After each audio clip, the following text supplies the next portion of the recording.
अगर उस ऑथर की आप बुक देखेंगे और अगर आप देखेंगे जब वो उसमें लिखता है, वो अपनी बात को खुद ही कॉन्ट्रडिक्ट करता है।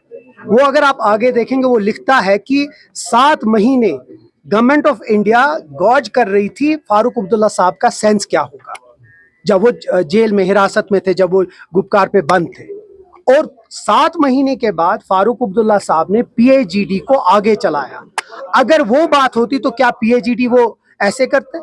तो फिर पीएजीडी बनती नहीं। और पीएजीडी को किसने तोड़ा? हमने नहीं तोड़ा, उन लोगों ने तोड़ा जो हमारे पीएजीडी से बाहर थे। तो ये मुझे लगता है एक फिगमेंट ऑफ इमेजिनेशन। और जो ये ऑथर है, अगर आप उनकी बात पे भरोसा करते हैं तो आप देखिए पीडीपी के जो पेट्रन है उसके बारे में जो अल्फाज उसने इस्तेमाल किए, शायद बहुत शाइस्ता अल्फाज है।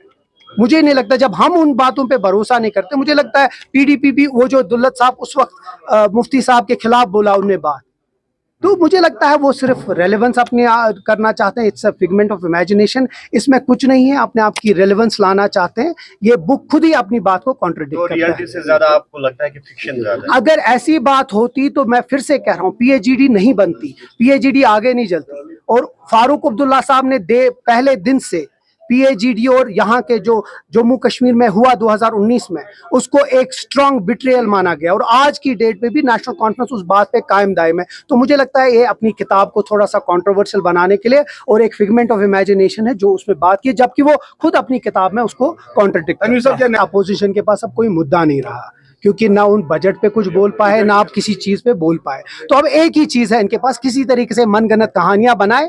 नेशनल कॉन्फ्रेंस मजबूत है।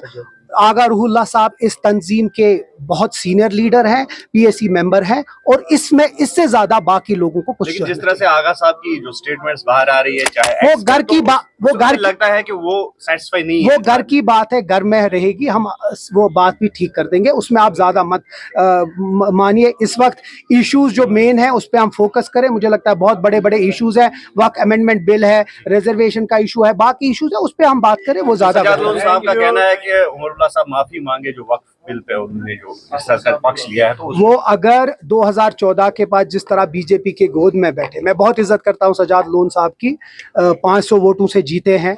मुझे लगता है अगर वो माफी मांगे 2014 के बाद जो हुआ, 2019 उनकी वजह से हुआ, वो उसी कैबिनेट में बैठे जिस कैबिनेट में बीजेपी के लोग थे, और उसी कैबिनेट में जिस कैबिनेट ने 2019 के बाद जो आज ध्यान मिले, अगर वो माफी मांगते उसके बाद हम उसके बारे में बात करेंगे।